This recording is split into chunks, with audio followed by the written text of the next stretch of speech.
So this video is sponsored by BuyMote app, e-shopping, grocery items. வாங்க நம்ம வீடியோக்குள்ளே போகலாம். ஸோ இன்றைக்குள்ள அவேர்னஸ் வீடியோ என்ன டாபிக்னா, எல்லாருக்கும் ஓஎல்எக்ஸ் பற்றி தெரியும்.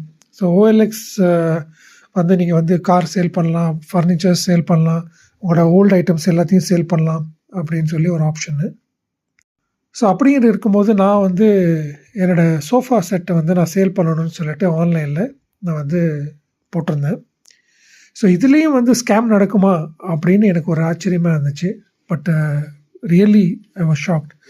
ஏன் சொன்னேன்னு சொன்னால், நான் போட்டு அந்த ஃபோட்டோஸ் போட்டு ஒரு கொஞ்ச நேரத்தில் எனக்கு 2-3 என்கொயரிஸ் டக்குன்னு வந்துச்சு. என்னடா அவ்வளோ சீக்கிரமாக வந்து என்கொயரி வருது அப்படின்னு. அதில் ஒரு ஆள் வந்து ஃபோன் பண்ணிவிட்டு, சார் நான் வந்து டீலரு, உங்கள் ப்ராடக்ட் வந்து நான் பர்ச்சேஸ் பண்ணிக்கிறேன் அப்படின்ட்டார். அப்போ நான் வந்து எப்படி போட்டிருந்தேன்னா, 15,000 ருபீஸ் வந்து அந்த சோஃபாவுக்கு வந்து சார்ஜ் பண்ணியிருந்தேன். எதுவுமே கம்மி பண்ணாமல், அது ப்ராடக்ட்டை வந்து நான் வந்து பார்க்குறேன்னு சொல்லலை, உங்கள் வீடு எங்கே இருக்குதுன்னு சொல்லலை, எதுவுமே அவங்க கேட்கல. Sir I am interested in your product, நான் வந்து இப்போ உங்கள் ப்ராடக்ட் நான் பர்ச்சேஸ் பண்ணிக்கிறேன் சார், உங்கள் அக்கௌண்ட் நம்பர் கொடுத்தீங்கன்னா நம்ம வந்து பே பண்ணிக்கலாம். ஸோ உங்களோட கூகுள் பே அக்கௌண்ட் நம்பரை கொடுங்க சார், நான் வந்து ட்ரான்ஸ்ஃபர் பண்ணுறேன் அப்படின்ட்டார். நான் சொன்னேன், சார் நீங்கள் வந்து பர்ச்சேஸ் பண்ணிக்கிங்க, நீங்கள் வந்து ப்ராடக்ட்டை பாருங்கள். சார் நீங்கள் ப்ராடக்ட்லாம் பார்க்க மாட்டீங்களா, வந்து பார்த்துட்டு செக் பண்ணிவிட்டு அப்புறம் நீங்கள் வாங்கிக்கிங்களேன், ஏன்னா லேட்டராக வந்து நல்லா இல்லைன்னு சொன்னீங்கன்னா ப்ராப்ளம் ஆகிடும். ஸோ அதனால் நீங்கள் வந்து செக் பண்ணிவிட்டு அதுக்கப்புறம் நீங்கள் கன்ஃபர்மேஷன் பண்ணுங்கள், நம்ம இது பண்ணிக்கலாம். இல்லை சார் நான் வந்து டீலரு, நான் வந்து சோஃபா டீலரு, ஸோ எந்த கண்டிஷன் இருந்தாலும் நான் எடுத்துகிட்டு அதை நான் ரெடி பண்ணி நான் விற்றுக்குவேன். ஸோ அதனால் நீங்கள் வந்து உங்கள் கூகுள் அக்கௌண்ட் நம்பரை கொடுங்க அப்படின்ட்டார். ஸோ நான் வந்து கூகுள் அக்கௌண்ட் நம்பரை ஷேர் பண்ணேன். அப்படின்னா என்னோடய நம்பரை ஷேர் பண்ண அப்புறம் அவர் என்ன செஞ்சார்னா, அவர் வந்து ஃபோனில் இருந்தார்.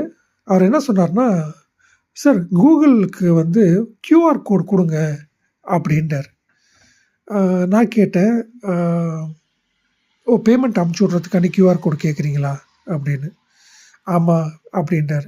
அப்போ என்ன செஞ்சார்னா, என்கிட்ட சொன்னது வந்து, நான் வந்து அவருக்கு பேமெண்ட் கொடுக்குற மாதிரி அந்த QR கோடை வந்து அவர் கேட்டார். உங்களுக்கு புரியுதான்னு தெரியல, கூகுள் பே யூஸ் பண்ணவங்களுக்கு தெரியும். நீங்கள் போய் ஒரு கடைக்கு போனீங்கன்னு சொன்னீங்கன்னா, அந்த ஒரு ஸ்கேனர் மாதிரி இருக்கும். அந்த ஸ்கேனரில் நீங்கள் வந்து உங்கள் மொபைலில் கூகுள் பே ஆப் ஓப்பன் பண்ணி அதை ஸ்கேன் பண்ணுவீங்க.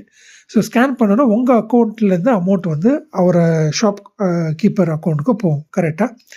ஸோ இப்போ எனக்கு பேமெண்ட் வரணும்னு சொன்னால், நான் வந்து QR ஸ்கேன் தான் நான் கொடுக்கணும் அவருக்கு.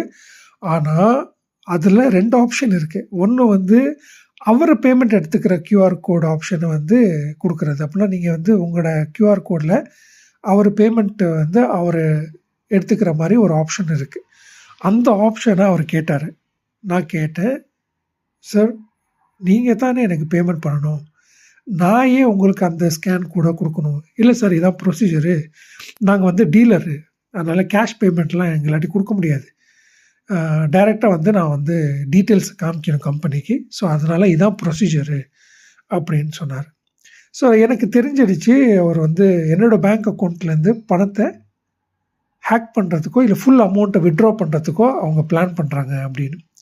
ஸோ நான் சொன்னேன், இல்லை சார் நான் வந்து என் பிரதர்கிட்ட கேட்டுட்டு நான் சொல்கிறேன், ஆனால் இப்போதைக்கு நான் ஹேங் பண்ணிக்கிறேன், எனக்கு தெரியல எப்படி பண்ணுறதுன்னு தெரியல.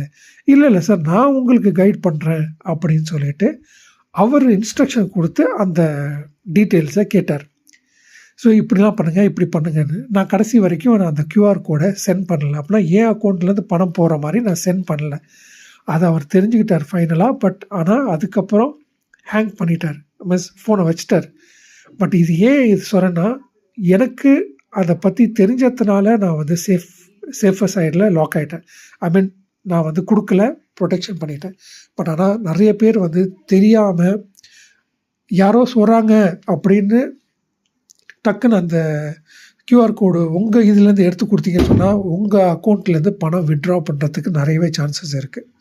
ஸோ தயவு செஞ்சு யார் அன்னோன் பர்சன் இந்த மாதிரி நீங்கள் OLX ஆப்பை வேணால் ட்ரஸ்ட் பண்ணலாம். பட் ஆனால் எனக்கு நம்பிக்கை போயிடுச்சு.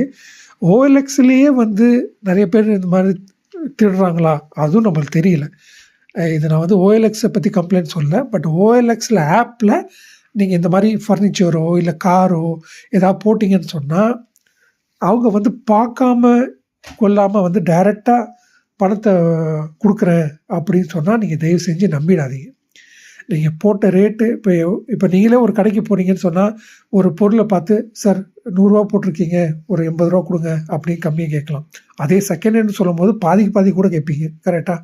ஸோ எதுவுமே கேட்காம நீங்கள் போட்ட ரேட்டுக்கு ஆஃபர் கொடுக்குறாங்க அப்படின்னு சொல்லி நம்பி எந்த ஒரு QR கோடையும் அவங்க கேட்குற மாதிரி கொடுத்துடாதீங்க அப்படிங்கிற என்னோட kind request. So next awareness வீடியோவில் பார்க்கலாம். தேங்க்யூ.